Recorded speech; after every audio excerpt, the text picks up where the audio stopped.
Hope कि आप सभी लोग अच्छे होंगे।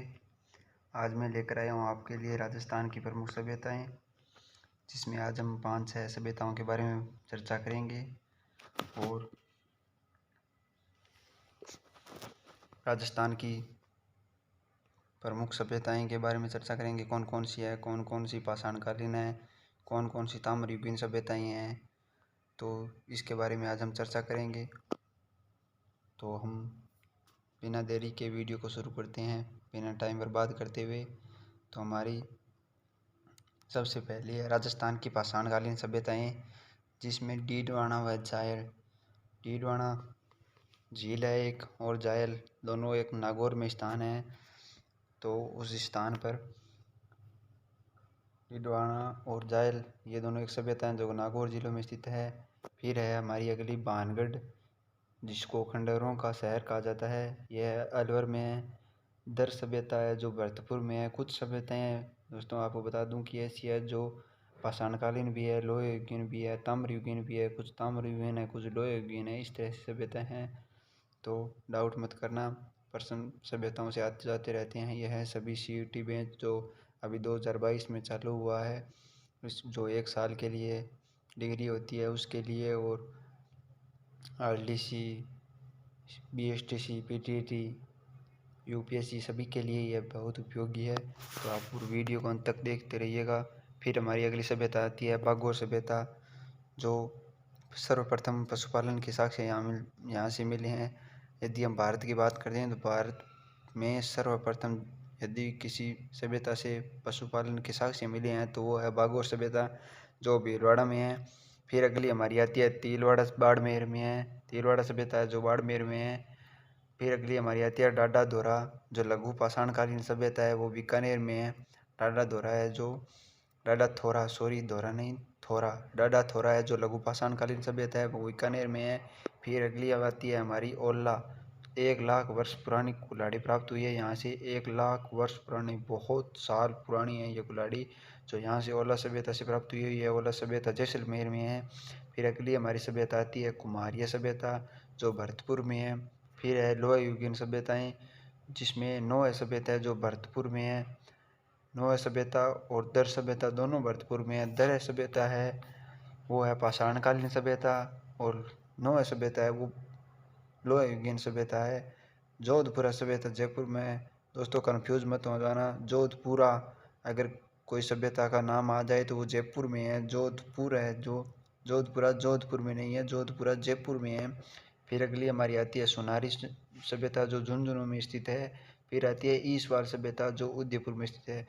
दोस्तों मैं आपको बता दूं ये सभी सभ्यताएं इतनी ज़्यादा इम्पोर्टेंट नहीं है, इसलिए ये तो आप इसमें से ऐसे क्वेश्चन आ सकते हैं भाई कौन सी लोह युगीन सभ्यता है, कौन सी हड़प्पाकालीन सभ्यता है, कौन सी पाषाणकालीन सभ्यता है। इस तरह से कंफ्यूज प्रश्नों में कर सकते हैं, इसलिए मैं आपको अलग अलग से अलग अलग प्रकार की सभ्यताओं को एकत्रित करके लेके आया हूँ।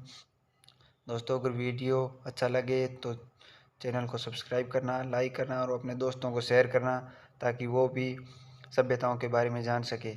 अगली हमारी सभ्यता आती है वो है हड़प्पाकालीन सभ्यता, जो कालीबंगा और रंग महल।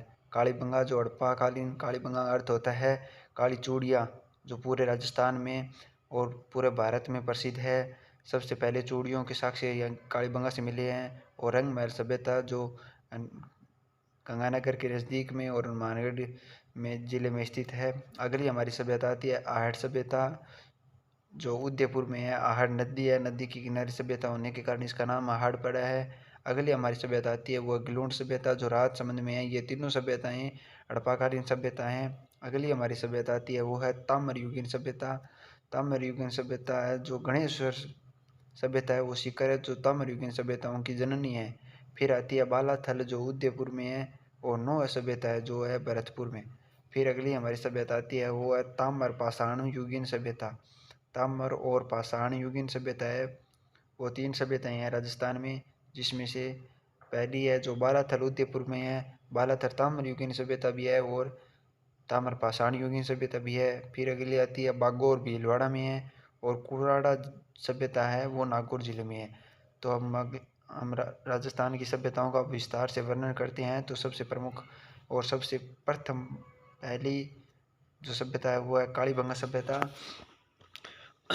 जो हनुमानगढ़ जिले में स्थित है। इस सभ्यता को दीनहीन सभ्यता या निर्धन सभ्यता कहा जाता है, क्योंकि यह सभ्यता कई बार उजड़ी और कई बार बसी हुई है, इसलिए इसे दीनहीन सभ्यता या निर्धन सभ्यता कहा जाता है। इसका निर्माण कच्ची ईंटों से हुआ है। इसका निर्माण है जो दोस्तों कच्ची ईंटों से हुआ है। और इसकी खोज है जो अमलानंद घोष ने करी थी। इसकी खोज किसने करी थी? अमलानंद घोष ने। फिर अगली इसका उत्खनन किया था। उत्खनन करता है जो है बी लाल वह बी के थापर है। बी लाल और बी के थापर ने 1961-62 ईस्वी में इसकी उत्खनन किया था। दोस्तों आपको बता दूं कि इसकी खोज है जो अमलानंद घोष ने 1952 ईस्वी में कर दी थी, लेकिन उत्खननकर्ता इसके दो है वो अलग है। अमलानंद घोष ने तो ओनली फॉर खोज की थी इसकी। उत्खननकर्ता है वो है बी लाल वह बी के थापर। वो 1961 व 62 ईस्वी में इसकी उत्खनन किया था।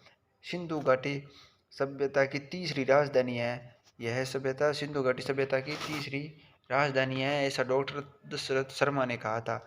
सिंधु घाटी सभ्यता है जिसकी तीसरी राजधानी कौन है? वो है कालीबंगा सभ्यता, जिसने डॉक्टर दशरथ शर्मा ने इसे कहा था। यह कांस्य युगीन सभ्यता है, क्योंकि यहाँ पर सर्वप्रथम कांस्य के बर्तनों का प्रयोग हुआ था, इसलिए इसे कांस्य युगीन सभ्यता कहते हैं। प्राचीनतम सरस्वती नदी के तट, सरस्वती नदी के तट पर वर्तमान घग्गर नदी के तट पर स्थित है, जो वर्तमान में घग्गर नदी के नाम से जानी जाती है, जिसका उद्गम हिमाचल की शिवालिक की पहाड़ियों से होता है। वह घग्गर नदी जो पाकिस्तान में जाती है, अकरा नामक स्थान पर बहती हुई, जो पाकिस्तान में अकरा के क्षेत्र से कहलाती है। और हनुमानगढ़ और गंगानगर में इसे नाली या पाट कहते हैं। यह प्राचीनतम सरस्वती नदी, जिसको वेदों में या वैदिक में इसका नाम प्राचीन में सरस्वती नदी कहा गया है, और यह राजस्थान की विलुप्त होने वाली सबसे बड़ी नदी है। तो इस नदी के किनारे यह सभ्यता विकसित हुई थी। कालीबंगा का शाब्दिक अर्थ होता है काले रंग की चूड़ियाँ। कालीबंगा का अर्थ है काली मतलब काला रंग, और बंगा मतलब चूड़ियाँ। यह त्रिस्तरीय हड़प्पाकालीन सभ्यता है। त्रिस्तरीय हड़प्पाकालीन मतलब इसका यह पूर्व हड़प्पाकालीन है, हड़प्पाकालीन है, उत्तर हड़प्पाकालीन है। यह इसकी त्रिस्तरीय हड़प्पाकालीन सभ्यता है, जहाँ से यहाँ से जुतते हुए खेत मतलब बीजे हुए खेत जो संसार में जुताई का प्राचीनतम प्रमाण है। अगर संसार में बात करें भाई, सबसे पहले फसल कहाँ से प्राप्त हुई थी, मतलब कहाँ पर बीजी हुई थी, तो वो थी कालीबंगा सभ्यता में। जुताई के सर्वप्रथम प्रमाण यहाँ से मिले हैं। और यहाँ से नगर नियोजन के 2 टीले मिले हैं। नगर नियोजन के 2 टीले यहाँ पर पूर्वी टीला है जो साधारण बस्ती के साक्ष्य मिले। यहाँ से पूर्वी टीला है यहाँ पर जो जिसमें साधारण बस्ती के साक्ष्य मिले हैं, और पश्चिम टीला है जिसमें दुर्ग व प्राचीर के साक्ष्य मिले हैं। 7 अग्नि वेदिका के साक्ष्य मिले हैं। यह सभ्यता इस सभ्यता का काल है वो 2400 से 2250 ईसा पूर्व की संस्कृति के हैं। यहाँ की सड़कें समकोण पर काटती है। यहाँ की सभ्यता बहुत विकसित थी। यहाँ में कचरा पात्र और आदि प्रकार की सुविधा थी जिसमें लोग विकसित थे, और सड़कों को अच्छी तरह से निर्माण, साफ सफाई एवं गांव के घरों का विकास बहुत अच्छी तरह से हुआ था। यहाँ पर पक्की ईंटों से निर्मित नाली व शोषण पात्र मिले हैं। यहाँ की कुइयाँ, जिसको टॉयलेट या बाथरूम बोलते हैं, और जो बाथरूम से जो पानी बाहर निकलता है गंदा, उसके लिए ईंटों से निर्मित पक्की नाली मिली थी। बेलनाकार मुहर मिली है। मोहर होती है जो बेलनाकार मिली है, जो समकालीन मेसोपोटामिया सभ्यता से प्रचलित है। इससे यह हमें प्रमाण मिलता है कि मेसोपोटामिया जो सभ्यता थी और कालीबंगा सभ्यता का संबंध था। मेसोपोटामिया सभ्यता से कालीबंगा सभ्यता का कुछ संबंध था, जिससे यहाँ मेसोपोटामिया की जो बेलनाकार मोहरें हैं वो कालीबंगा सभ्यता से हमें प्राप्त हुई है। बर्तनों व मोहरों पर लिपि बाएं से दाएं लिखी जाती है या प्रतीत होती है, जो सैंधव लिपि से मिलती जुलती है। सैंधव लिपि जो बाएं से दाएं लिखी जाती है, और यहाँ पर जो लिपि है वो बर्तनों व मोहरों पर बाएं से दाएं लिखी गई है। ऊँट की अस्थियाँ, खड़िया मिट्टी की मुद्राएं, तांबे के हथियार व औजार, पत्थर के बाट प्राप्त हुए हैं। यहाँ से ऊँट की अस्थियाँ मिली है। और तो ये यदि क्वेश्चन आ जाए कि ऊँट की अस्थियाँ कहाँ मिली है, तो ऊँट की अस्थियाँ कालीबंगा सभ्यता से मिली है। यहाँ पर खड़िया मिट्टी की मुद्राएं मिली है और तांबे के हथियार व औजार मिले हैं। दोस्तों आपको बता दूं, तांबा है जो सर्वप्रथम प्रयोग तो गणेश सभ्यता में और था, लेकिन इनका प्रचलित स्थान बहुत है। आहट सभ्यता है और है सभ्यताओं में इसका विकसित था विस्तार था। तो यहाँ पर भी तांबे के हथियार व औजार हमें प्राप्त हुए हैं। कालीबंगा सभ्यता से प्राचीनतम मानव मस्तिष्क की शल्य चिकित्सा, अगर शल्य चिकित्सा या चिकित्सा की बात करें तो कालीबंगा सभ्यता से मिली है। यहाँ पर एक बच्चे की खोपड़ी में 6 छेद मिली हैं। इससे यह प्रतीत होता है कि यहाँ पर शल्य चिकित्सा का बहुत अच्छी तरह से विकास था। तंदूर के साक्ष्य मिले, तंदूर जो खाना पकाने या रोटी बनाने में काम आता है, वहाँ के साक्ष्य मिले हैं। सौंदर्य प्रशासन का अगर हम बात करें, भाई लोग अपने शरीर का किस तरह से सोच रखते थे, किस तरह का प्रयोग किस तरह के ऊपर अपने शरीर के ऊपर कार्य करते थे, तो जिसमें कांस्य का दर्पण मिला है और लिपस्टिक मिली है। कांच की चूड़ियाँ के साक्ष्य मिले हैं। कांच की चूड़ियों की वजह से इसका नाम कालीबंगा पड़ा है। दोस्तों आपको बता दूं, यहाँ से भूकंप के साक्ष्य मिले हैं और दोहरे परकोटे के साक्ष्य मिले हैं। तो दोस्तों ये हो गई हमारी कालीबंगा सभ्यता। अगली हमारी सभ्यता है वो है आहट सभ्यता, जो उदयपुर में विकसित हुई थी। आहट सभ्यता का प्राचीन नाम है वो है ताम्रवती या तामवती, आघाटपुर या आहार दुर्ग, इनके ये प्राचीन नाम है। प्राचीन नाम क्या क्या है? ताम्रवती नदी, नदी नहीं, ताम्रवती सभ्यता, ताम्रवती, यहाँ से तांबा के साक्ष्य मिले हैं इसलिए इसे ताम्रवती या ताम्रवती कहते हैं। आघाटपुर और आहार दुर्ग मिले हैं यहाँ से। दोस्तों आपको मैं बता दूं, यह आयड या बेड़च नदी के किनारे पर स्थित है। आयड या बेड़च एक ही नदी है। यह उदय सागर झील से अलग होने के पश्चात इसका नाम आयड और बेड़च पड़ गया है। इसका स्थानीय नाम है वो है धूलकोट। यह आर्य सभ्यता की बात हो रही है दोस्तों। आर्य सभ्यता, यहाँ वहाँ के स्थानीय लोग हैं जो इसका नाम धूलकोट कहते हैं, लेकिन इतिहास में इसका नाम आहड़ है। इसकी आर्य सभ्यता की खोज है वो अक्षय कीर्ति व्यास व रतन चंद्र अग्रवाल ने की थी। इसकी खोज है अक्षय कीर्ति व्यास व रतन चंद्र अग्रवाल ने की थी, जो 1954 में की गई थी। उत्खनन है वो HD सांकलिया के द्वारा 1961 में किया गया था। इसे बनास सभ्यता या संस्कृति या बनास सभ्यता या बनास संस्कृति भी कहा जाता है, क्योंकि बनास नदी यहाँ से गुजरती है। तो बनास नदी के किनारे और होने के या आयड या बेड़च नदी के किनारे होने के कारण इसे बनास सभ्यता या संस्कृति भी कहा जाता है। सर्वाधिक तांबा के उपकरण मिले हैं, तो वो दोस्तों आपको बता दूं मैं आहट सभ्यता से मिली है। जो उदयपुर में सर्वाधिक ताम्र उपकरण है वो यहाँ से मिले हैं। मृतकों का टीला मिला है, बड़ी मात्रा में हड्डियाँ प्राप्त हुई है इसलिए इसे मृतकों का टीला भी कहा जाता है। तांबा गलाने की भट्टी, तांबा की खदान, मतलब तांबा की खानें मिली है। यहाँ से बांस के टुकड़े मिले हैं।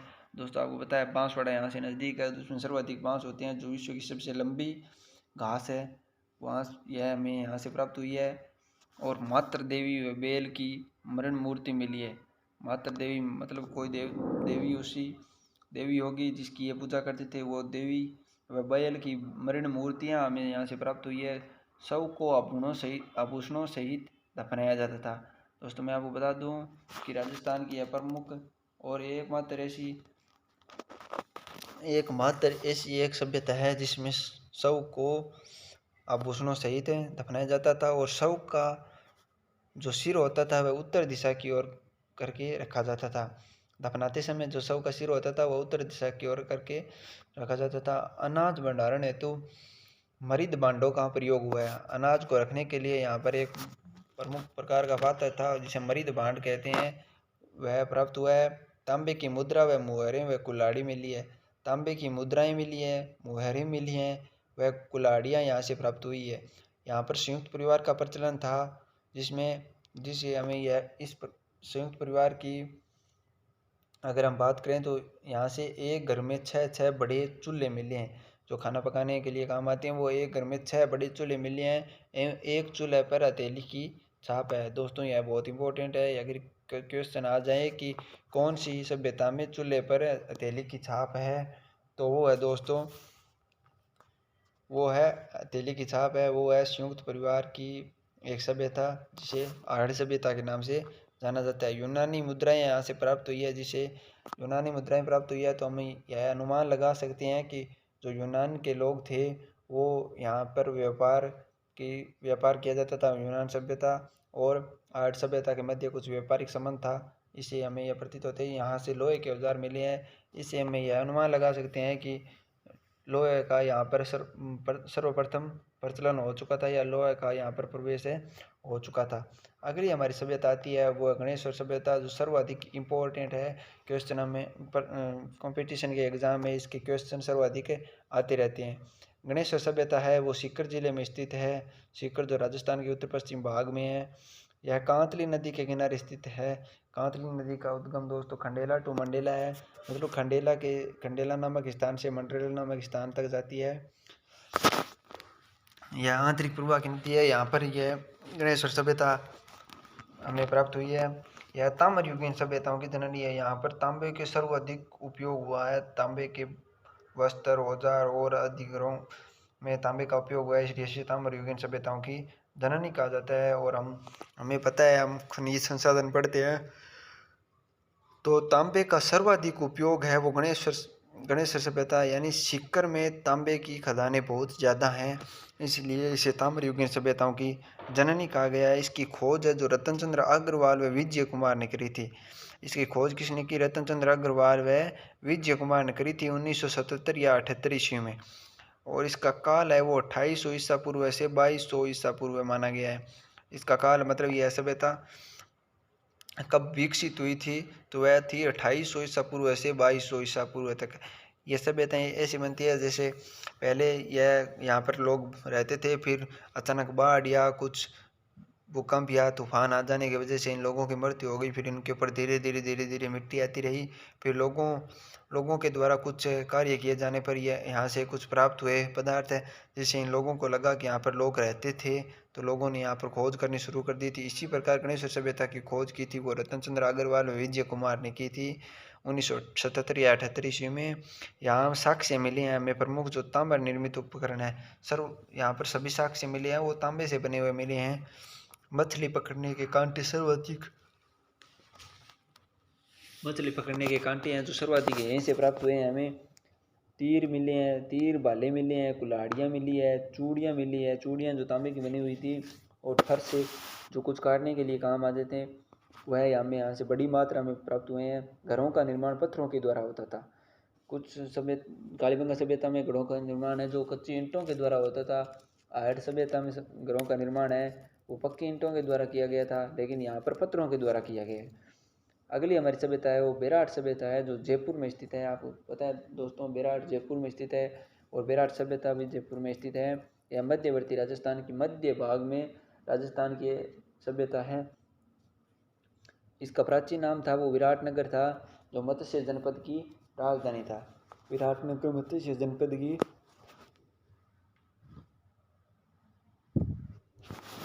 राजधानी, मत्स्य जनपद की राजधानी है।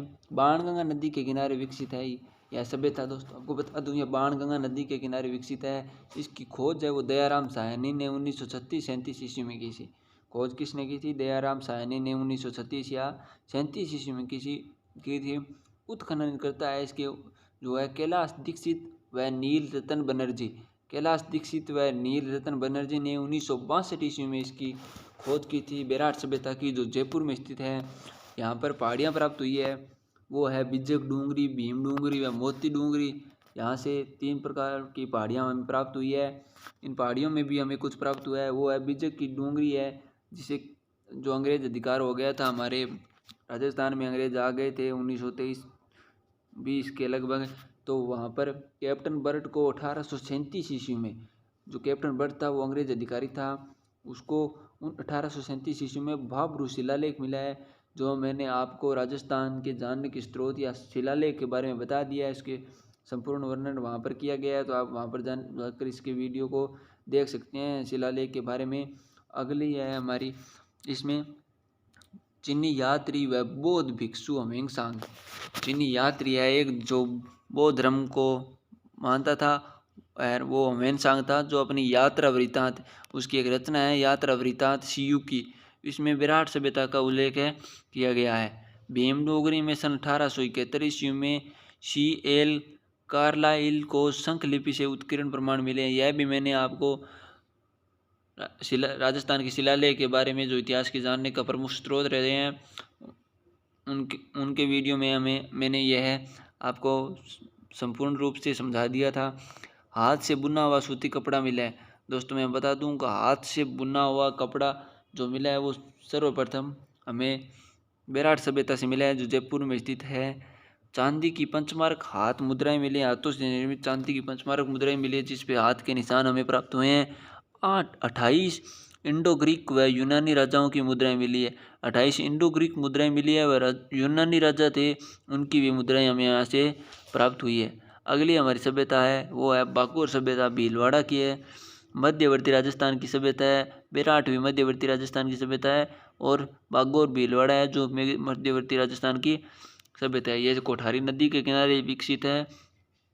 यह पाषाणकालीन सभ्यता सबसे संपन्न सभ्यता है।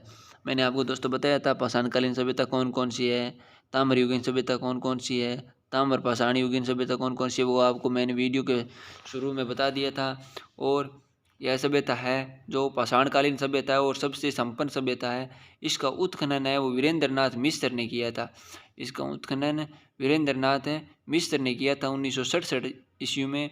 भारत के प्राचीनतम पशुपालन के साक्ष्य भी यहीं से हमें प्राप्त हुए हैं। अगर भारत की बात करें या राजस्थान, भारत में प्रथम है तो राजस्थान में भी प्रथम होगा। इसलिए भारत के प्राचीनतम पशुपालन के साक्ष्य है वो हमें बागोर सभ्यता से प्राप्त हुए हैं। सर्वाधिक प्रकार की कृषि करने के अवशेष, सर्वाधिक प्रकार की कृषि गेहूँ, जौ, सरसों, बाजरा आदि अगर हम बात करें तो सर्वाधिक कृषि करने के प्रकार हैं वो हमें यहाँ से प्राप्त हुए हैं। बागोर को आदिम संस्कृति का संग्रहालय कहा जाता है। बागोर को क्या कहा जाता है? आदिम संस्कृति का संग्रहालय। यहाँ से क्वेश्चन बन सकता है दोस्तों कि आदिम संस्कृति का संग्रहालय किस सभ्यता को कहा जाता है, तो वो है बागोर सभ्यता। इस सभ्यता में आकेट पशुपालन व कृषि तीनों के प्रमाण मिले हैं। दोस्तों ऐसा किसी भी सभ्यता में नहीं हुआ है कि अगर किसी सभ्यता की बात करें तो किसी सभ्यता में कृषि है, किसी सभ्यता में पशुपालन है। यह तो आपको साधारण बात होगी कि जहाँ पर कृषि होगी वहाँ पर पशुपालन होगा, लेकिन आकेट है वहाँ पर कृषि और पशुपालन नहीं है। लेकिन यहाँ पर तीनों प्राप्त हुए हैं हमें, कृषि के साथ पशुपालन एवं आकेट मतलब शिकार करके भी लोग यहाँ के जीवन यापन करते थे। मानव विकास की अवस्थाओं के साक्ष्य मिले हैं। इस सभ्यता में ताम्र का प्रवेश हो चुका था। बागोर को महासतियों का टीला कहा जाता है। बागोर सभ्यता है उसको महासतियों का टीला कहा जाता है। दोस्तों मैंने आज आपको 5 सभ्यताएं करवा दी है, और अगली बाकी सभ्यताएं हैं जो इम्पोर्टेंट है वो अगले वीडियो में आएगी, जो आपको कल इसी यूट्यूब चैनल पर मिल जाएगी। अगर आपको सभ्यताओं की PDF चाहिए तो मेरे व्हाट्सएप नंबर पर मैसेज करें, और नोट्स का कोई भी चार्ज नहीं है, मैं आपको फ्री नोट्स दूंगा। मेरे पास सभी प्रकार के नोट्स हैं, अभी मैं खुद बना रहा हूँ अपने हाथों के द्वारा। तो मैं आपको धीरे धीरे जिस तरह से वीडियो अपलोड होती रहेगी उसी तरह मैं आपको नोट्स की PDF उपलब्ध कराता रहूँगा। अगर वीडियो अच्छा लगे तो लाइक करना, शेयर करना, और अधिक वीडियो देखने के लिए या और प्रकार की जानकारी प्राप्त करने के लिए यह चैनल को सब्सक्राइब करना। दोस्तों एक बात बता दूं, अभी तक अशोक गहलोत ने ग्रामीण ओलंपिक खेल जो जयपुर में था उसमें यह घोषणा किया है कि जो 8वीं 10वीं और 12वीं के छात्र हैं जो पिछले 3 साल कोविड के कारण उनको लैपटॉप या टैबलेट वितरित नहीं किया गया था, वो उसको इस वर्ष लैपटॉप की जगह टैबलेट वितरित किए जाएंगे। जो राजस्थान में 93,000 विद्यार्थी इसको प्राप्त करेंगे। दोस्तों अगर जल्द से जल्द इसकी मेरिट लिस्ट आएगी तो मैं आपको इस चैनल पर उस मेरिट लिस्ट को अपलोड करूँगा। तो धन्यवाद दोस्तों, आज के लिए इतना ही। धन्यवाद।